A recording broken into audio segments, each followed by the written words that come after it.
Un mois et demi après l'attentat de Nice, le secteur communication d'unité SGP Police FO souhaitait rendre hommage à ces policiers primo-intervenants qui, au péril de leur vie, ont stoppé le terroriste. Leur action a très certainement permis d'épargner des vies. Le bilan très lourd a choqué et marqué les esprits des policiers. Les images insoutenables des corps sur le sol resteront gravées à jamais. La solidarité entre policiers des Alpes-Maritimes s'est exercée. Nombreux sont ceux, d'ailleurs, à être revenus sur leur repos. Nous avons rencontré Magali qui était en service le soir du 14 juillet avec son équipage. Elle a fait usage de son arme et tiré en direction de la cabine du camion. Avec les tirs groupés de ses deux collègues et ceux des effectifs de la compagnie départementale d'intervention, le terroriste a été neutralisé. Magali reste très choquée. Ses propos justes et touchants ont ému l'équipe communication d'unité SGP Police à laquelle Magali s'est livrée. Nous la remercions de sa confiance et lui témoignons toute notre affection. Magali, bonjour, merci de nous recevoir et de nous accorder la primeur de ton ressenti, la primeur de ton vécu. Tu faisais partie de cet équipage qui, le 14 juillet au soir, a permis de neutraliser cet individu. Tu as fait usage de ton arme. La première question qu'on a envie de te poser aujourd'hui, c'est comment vas-tu ? Aujourd'hui, j'essaye que ça aille et c'est pas évident. Tu nous confirmes qu'aujourd'hui, tu es encore arrêté ? Oui, donc là, je suis arrêtée actuellement. Et clairement, c'est difficile. Est-ce que ce soir-là, toi et les collègues, vous savez, lorsque la station directrice vous commande sur les ondes, est-ce que vous savez les uns les autres sur quoi vous partez ? Quel est le sens de votre mission ? À ce moment bien précis, quand on fait état d'un camion fou qui traverse la promenade des Anglais, est-ce que vous savez exactement sur quoi vous allez ? Alors nous, on était postés à un angle de rue en fait pour sécuriser le feu d'artifice, la sortie du feu d'artifice et il y avait des concerts aussi pour la prom party. Donc nous, on attendait que la foule s'évacue en fait. Et en fait, il y a eu un mouvement de foule. On a vu les gens courir sur la promenade. Donc on s'est demandé ce qui se passait, quoi. C'était un court instant. Donc on est parti en courant à l'inverse du mouvement de foule. Nous, on n'avait pas d'informations. Parce qu'en fait, par la suite, on sait que nos radios ont décroché, nos radios marchaient pas.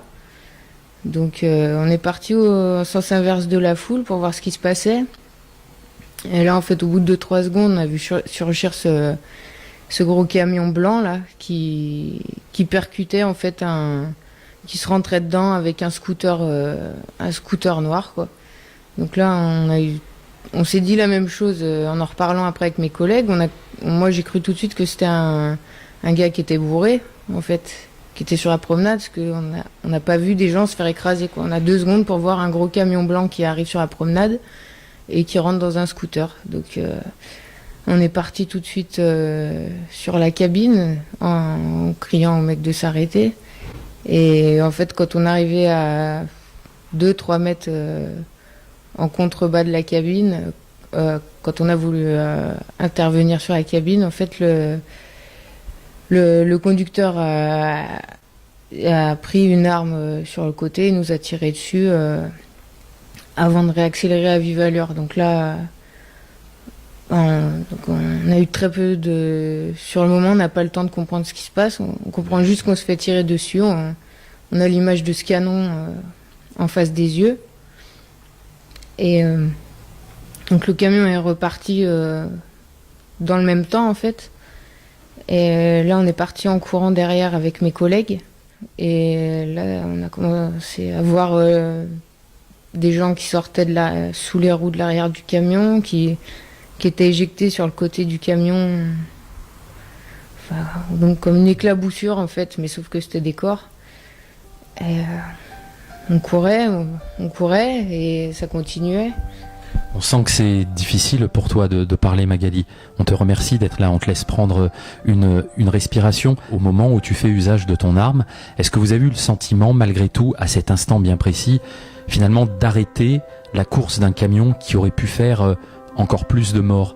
Ou est-ce que finalement ce sentiment de très très mince satisfaction s'efface au détriment de cette vision d'horreur qu'on peut avoir et que tu nous décris très très bien avec beaucoup d'émotion ? Déjà, on va préciser qu'on a pu intervenir parce que le camion s'est arrêté 150 mètres après, en fait, le moment où on commence à courir. Parce qu'il y avait un civil qui avait réussi à monter à la cabine et qui tapait le conducteur. Et donc après, nous on arrive et on tire avec nos autres collègues de la CDI.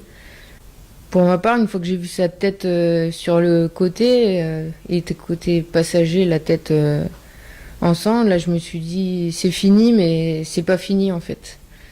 Donc là vraiment sur ce moment-là, on n'a aucune satisfaction, on est en tension, on se dit que tout va exploser, on se dit qu'est-ce qui va arriver en fait, on peut pas, on est sur ses gardes, qu'on peut pas se relâcher. On est tellement depuis 2 ans dans ce contexte d'attentat en plusieurs vagues que c'est jamais fini, on reste sur le qui-vive, on croit pas que c'est la fin en fait, on peut pas réaliser que ça s'arrête là. Donc en fait concrètement, il n'y a pas de sentiment comme ça qui naît, comme je l'expliquais précédemment. C'est-à-dire qu'on ne peut pas avoir de sentiment, aussi infime soit-il, de petite satisfaction et de se dire qu'on a arrêté un tueur fou en voyant ce qui s'est passé finalement en amont. C'est ça que tu veux nous dire clairement, quoi. On continue le job et on reste sur ses gardes parce qu'on ne sait pas ce qui peut se passer après. Sur l'instant, on peut absolument pas se dire ça. Après, quand on retourne voir tout ce chaos, tout ce carnage, on peut se le dire encore moins. C'est sûr. Après, peut-être avec le temps, on arrive à se le dire. Est-ce que tu penses, Magali, c'est une question qu'on se pose tous, quand on a vécu une telle situation, est-ce qu'on peut appréhender le métier de la même manière, ou est-ce que finalement, tu penses que tu aborderas chaque mission un peu différemment en te disant que finalement la mort peut être au tournant de n'importe quelle mission? Moi ce qui est sûr, c'est que d'une manière plus générale, je me pose la question du sens de mon métier aujourd'hui, quoi. Parce que je me dis, est-ce qu'aller faire du trafic de stupéfiants, est-ce qu'aller faire des choses anodines, quoi, au lieu d'ouvrir les yeux sur l'état actuel des choses et le terrorisme, tout ce qui se passe et tout ce qu'il y aurait à faire, peut-être. Je me demande si c'est intéressant de continuer à faire des barrettes de shit, mettre des PV, continuer, voilà, quoi, et pas utiliser notre force autrement, quoi. C'est une vraie question personnelle que je te pose, mais on a envie de savoir, est-ce que tu penses que le travail que tu as fait a été reconnu? La reconnaissance est-elle là aujourd'hui? Je peux dire que la reconnaissance, je l'ai eue par mes proches, mes collègues proches ou pas proches. Je l'ai eu, et mes collègues aussi, je pense, sur Nice, par la hiérarchie, par la plus haute hiérarchie. Après maintenant, on va dire au sens un peu plus large de la reconnaissance aujourd'hui,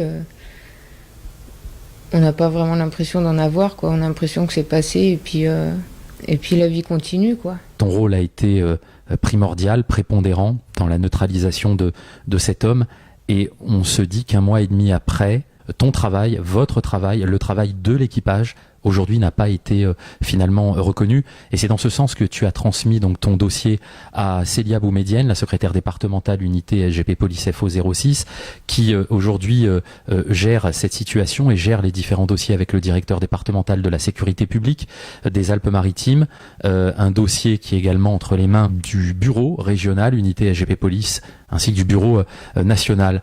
Demain, Magali, ton avenir très directement, c'est quoi? Tu nous confirmes, tu aimes ton métier, c'est dans la police nationale toujours. J'aurais dit avec certitude ça avant le 14 juillet. Oui, enfin moi la police c'est ma passion, quoi.